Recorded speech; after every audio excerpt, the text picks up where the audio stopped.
साथियों नमस्कार। आपको याद होगा पिछले एपिसोड में मैंने आपको बताया था, इंट्रोडक्शन दिया था इस चैनल के बारे में, जीवन का सबक।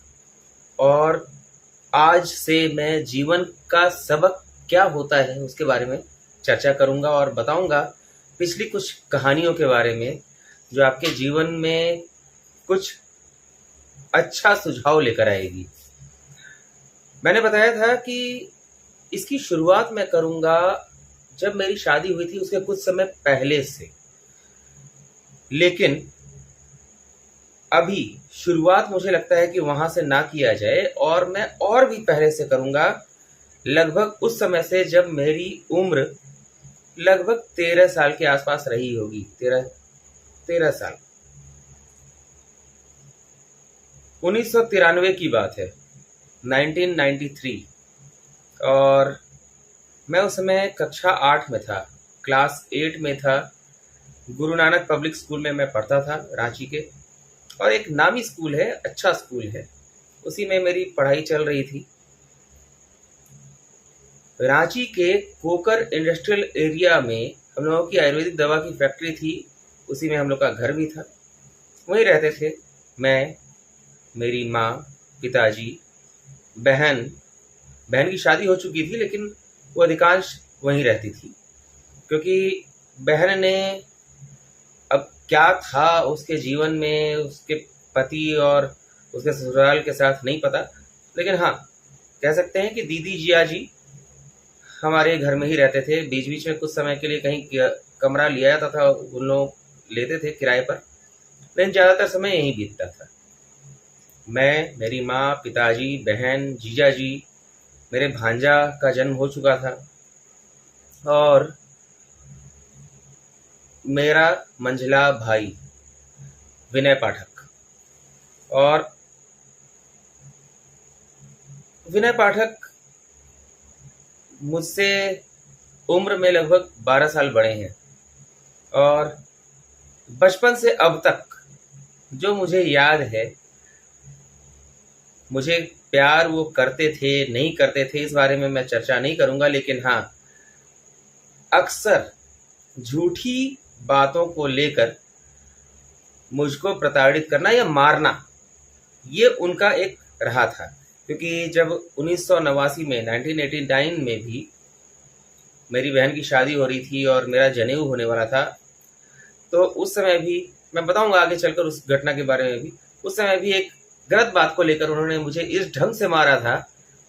मेरा जनेऊ होना था लेकिन उन्होंने इस ढंग से मारा था कि पूरा छप गया था मेरे गाल पर और मैं तिलमिला गया था। वो एक अलग वाकया है, उसके बारे में बताऊंगा। बात करते हैं 1993 की। मेरी फाइनल परीक्षाएं चल रही थी। परीक्षा देकर मुझे क्लास 9 में जाना था, क्लास 8 में मैं था उस समय। अचानक खबर आती है कि मेरा भाई विनय पाठक, सबसे बड़े भाई की चर्चा नहीं करूंगा क्योंकि वो उस हम लोग के साथ नहीं रहते थे, वो अपना मेरे पिताजी और माँ के से अलग होकर पहले अपना घर बसा चुके थे, अलग ही रहते थे। लेकिन विनय पाठक हमारे साथ रहते थे। एक दिन अचानक खबर आती है कि विनय पाठक कहाँ हैं, कुछ पता नहीं है। और सबसे बड़ी बात कि उस समय मेरे भाई रांची एक्सप्रेस में जॉब किया करते थे और उसी समय रांची एक्सप्रेस के सामने, अपर बाजार में रांची एक्सप्रेस के सामने वाले घर की एक लड़की, वो भी घर से गायब थी। बाद में पता चला कि मेरे भाई को, कहते हैं ना लड़के ने लड़की को भगाया, लेकिन जब बातें सामने आई तो पता चला कि लड़की ने लड़के को भगाया। मेरे भाई को लेकर वो गायब हो गई थी। बहुत सारी बातों में पता चला कि उन लोगों ने 31 मार्च को कोर्ट में मैरिज भी कर लिया था। अब कितनी जानकारी मेरे माँ बाप को इसके बारे में थी या नहीं थी ये मैं नहीं जानता, लेकिन घटना इस तरह की हुई थी जो संयोग से और कहा जाए दुर्भाग्य से रिश्ते में मेरी भाभी बन गई।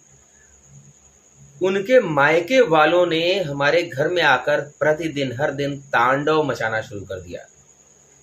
मेरे माँ बाप को प्रताड़ित करना शुरू कर दिया और रोज वो हालत कर दी, मैं सुबह तैयार होकर स्कूल में परीक्षा देने जाऊं या घर में रोना धोना देखूं या पुलिस का तांडव देखूं। पुलिस, मेरे घर में पुलिस रोज आने लगी।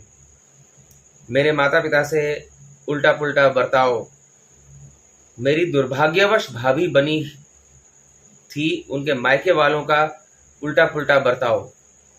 और आप जानते हैं, मेरे पिताजी को उन्हीं लोगों के कारण हवालात भी जाना पड़ा था। मेरी उसी भाभी के घर वालों ने मेरे पिताजी को हवालात भिजवाया था। मेरे पिताजी सदर थाना की पुलिस पहले उनको ले गई।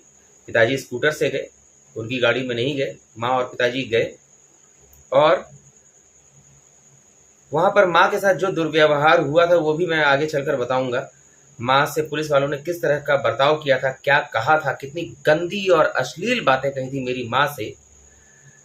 कोई और माँ होती तो अपने ऐसे बेटा, जिसके कारण माँ को ये दिन देखना पड़ा, उस बेटा का मुंह नहीं देखती। लेकिन खैर, पिताजी को सदर थाना में रखा गया था और बाद में उन्हें कोतवाली थाना ले जाया गया था। और तड़के में अगले दिन लगभग भोर में पिताजी वापस लौटे थे।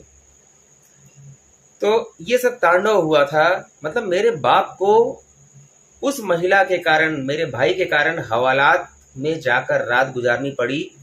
मेरे पिताजी और माँ, मेरी बहन, सब लगता है आगे चलकर इन सब बातों को भूल गए, पानी डाल दिया। लेकिन मैं नहीं भूल पाया, क्योंकि जो गलत हुआ था वो गलत हुआ था। मेरे पिताजी ने क्यों इन चीजों को भुला दिया, उसका भी कारण है। मेरे पिताजी के ऊपर ऐसा, जो कहते हैं ना लोग, करना कराना, ऊपरी चक्कर कराना, बहुत लोग मानते हैं, नहीं मानते हैं, लेकिन वास्तव में ऐसी चीजें भी होती हैं। ऐसी चीजें वास्तव में होती हैं, क्योंकि जब मेरे उसी भाई और उस भाभी, तथाकथित भाभी की शादी कराई गई, शादी भी उसी भाभी के परिवार वालों के दबाव में कराई गई, क्योंकि भाई उनका तो पैसा बच गया, जो दहेज के लिए उन्होंने रखा था बहुत सारा, वो सब तो पूरा बच गया। क्योंकि मेरे पिताजी का कहना था भाई हम दहेज वगैरह लेने के खिलाफ हैं। तो खैर, उनके परिवार वालों ने मेरे पिताजी, जो कि कोई नशा नहीं करते थे, सुपारी तक नहीं डालते थे, उनको सुपारी खिलाकर उनकी मति को मार लिया, पूरी तरह अपने चंगुल में कर लिया। और पिताजी के कारण माँ भी उसी परिवार के चंगुल में हो गई और मेरी माँ मर गई। फरवरी में माँ मर गई, लेकिन अंतिम समय तक और अभी भी मेरे पिताजी उसी भाई भाभी के चंगुल में फंसे हुए हैं, मेरी बहन के चंगुल में फंसे हुए हैं। किस तरीके से उन लोगों ने बाप को, मेरी माँ को तो जकड़ लिया था, मेरी माँ को मार दिया उन लोगों ने, मेरी माँ को तड़पा तड़पा के मार दिया। मेरी माँ जीवन भर रगड़ रगड़ के जीवन जीती रही। मेरे भाई और भाभी ने मेरी माँ के अंदर दिमाग में इतनी उल्टी पुल्टी वाहियात बातें भरी, मेरे पिताजी के बारे में के मन में भी भरी। मेरे पिताजी को 2006 में ब्रेन हैमरेज कराया था मेरे भाई और भाभी ने, इतनी गंदी गंदी बातें भरकर। और 2019 में मेरी माँ को ब्रेन हैमरेज हुआ और मेरी माँ मर गई। मेरी बहन हमेशा लूटने के लिए रही। मेरे भाई भाभी ने पिताजी को, माँ को चंगुल में कर लिया था। तो खैर, उस समय मैं परीक्षा देने के लिए जाया करता था स्कूल, और उसके पहले घर में रोना धोना, पुलिस का तांडव, सब कुछ देखता था। मेरे जीवन में वो पहली परीक्षा थी जब मैं स्कूल में फेल हुआ था क्लास में। सभी सब्जेक्ट में मैं पास हुआ था, लेकिन हिंदी सब्जेक्ट में मैं फेल हो गया था। और क्या बताऊं मैं, ऐसी स्थिति जब घर में पुलिस का तांडव चल रहा हो, रोना धोना चल रहा हो, बाप को पुलिस उठा के ले जा रही हो, वैसी स्थिति में एक बच्चा स्कूल जाकर परीक्षा दे पाएगा क्या? परीक्षा देने के समय तो उसके दिमाग में यही चल रहा होगा कि घर में क्या हो रहा होगा। लेकिन इस पर भी मेरे उसी भाई ने बहुत मुझ पर कमेंट मारा था। खैर, वो सब अलग की चीज़ें हैं। बाद में जब मैं परीक्षा देने के लिए जाया करता था, उसी दौरान किसी दिन अचानक सुबह सुबह मेरी वही तथाकथित भाभी और मेरा भाई हमारे घर के गेट के सामने एक ऑटो में, टेम्पो में प्रकट होते हैं। अचानक प्रकट हुए और हमारे घर में तेजी से घुसे। पता चला कि अरे ये लोग आ गए। तब मुझे पता चला कि अरे इन लोगों ने शादी कर ली है 31 मार्च को ही। और उसके बाद मेरी भाभी के घर वालों का जो नौटंकी चालू हुआ, जो नाटक, घिनावन नाटक, घृणित नाटक चालू हुआ, रोना धोना के साथ ही उन्होंने कहा कि नहीं, अब तो विनय जी से ही हम शादी कराएंगे इसकी। आप लोग हमारे सुन लीजिए, पहले उन लोगों ने मेरे बाप को हवालात भिजवाया और बाद में मेरे माँ बाप उनके लिए सब कुछ हो गए, सिर्फ दिखावे के लिए, नाटक के लिए, लूटने के लिए, खसोटने के लिए, हमारे खानदान को बर्बाद करने के लिए। उस परिवार ने, उस तथाकथित भाभी के कारण मेरा पूरा खानदान तहस नहस हो गया। मेरे बाप की मति मार ली गई, हम लोग सब तहस नहस हो गए। आज भी मेरे पिताजी और मेरे बीच कोई खास संपर्क नहीं है। मेरी माँ मर गई लेकिन पिताजी की आंखें नहीं खुली। किस तरीके से उन लोगों ने क्या क्या षड्यंत्र रचा। मेरे सबसे बड़ा भाई, उसकी पत्नी वो बंगालन है, मेरी तथाकथित भाभी मारवाड़न है, और इन लोगों का कुचक्र, षड्यंत्र, और मेरी बहन इसमें और आग में घी का काम करती रही। इन लोगों ने मिलकर इस तरीके से हमारे परिवार को खत्म कर दिया। मेरी बहन ने तो हमेशा लूटा पिताजी को, माँ को।